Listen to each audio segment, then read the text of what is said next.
This is Fox 5 Morning News. All right, Steve, thank you very much. The tabloids are full of stories about celebrities who drink too much, go to rehab, then fall off the wagon again. Many of us have probably been at a party or two where at least one person drank his or herself into an incoherent mess. So why does alcohol affect some people so severely, and why is it such a difficult addiction to beat? Joining us now with some insight is Dr. Harold Urschel, an addiction specialist and author of Healing the Addicted Brain. You know him well if you've seen Dr. Phil's show. We thank you for coming in. You're in town. You're speaking at a conference? Yes, the Community Anti-Drug Coalitions of America is having their national conference here, and really where communities are trying to get together to attack, look for new ways to attack addiction. And really, the main message that I'm trying to get out is the fact that alcohol and drug addiction is a chronic medical disease. We found the science has shown, there was an article in the Wall Street Journal yesterday that talks about the genetics of alcoholism. There's different types of alcoholism. We're learning so much. The problems is, if you go to treatment, you're not getting access to all this science. You're not getting access to the latest medications, the latest scientific basis.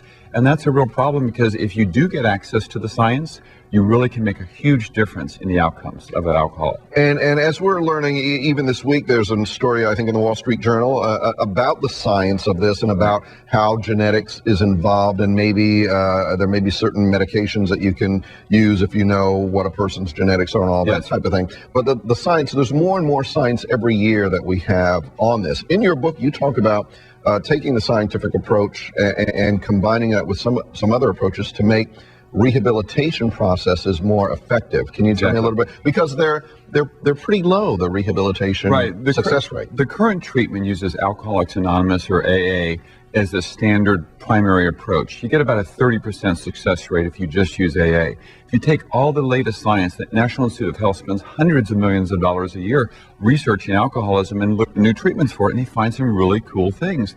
If you take all the science and the things they find, the treatments they find, your outcomes are about 90% success rate. So it goes from 30% to 90% just using the tools we have available. The problem is most physicians don't know about it. Most treatment programs aren't using it. So that's why I wrote the book, Healing the Addicted Brain, created the website, enterhealth.com, so the public can start learning these things. They're not hard. But we have cool treatments. We have a shot for alcoholism. I can give you a shot now if you're an alcoholic, and for 30 days you can't get drunk.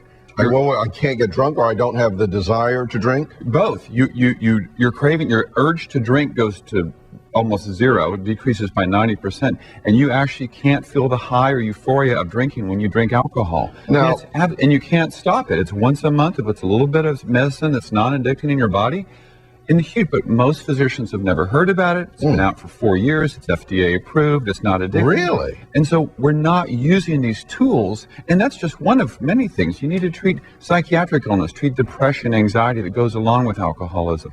Focus on wellness and nutrition. Just like you treat diabetes or high blood pressure, other chronic diseases, those are, diabetes is your pancreas, asthma is your lungs, alcoholism is your brain.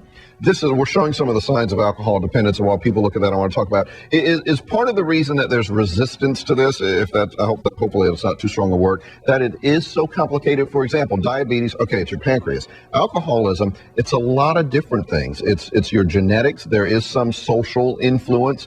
So it's very difficult probably for some people or even doctors to get their head around the whole thing. Actually, what's happened, the problem is that the science has only been around for the brain the last 15, 20 years, and most physicians haven't been really taught it very well. And so alcoholism is not any more complex than diabetes. Diabetes has social implications. It has genetics, high blood pressure, heart disease. They're complicated chronic illnesses. And alcoholism is not a simple thing where you can just treat it with AA.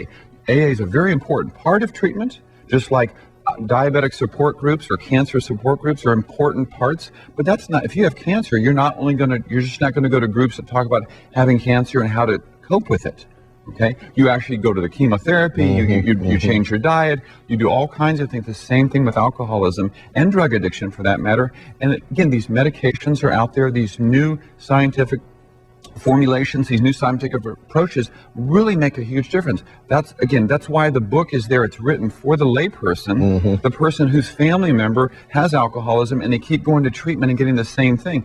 That's why we created a company in Dallas called InnerHealth. We take the scientific approach and put it into practice. people that have been in multiple treatment programs in the past all of a sudden get better. There's a lot of fascinating information in the book. The book is called Healing the Addicted Brain. Dr. Urschel in town for this conference. If I want you to give me the website again after this, and we will make sure we link our website to your website, myfoxdc.com. We'll do that within the next few minutes. Thank you very much for coming. Thanks for having having me. me. We appreciate it. Steve, back to you.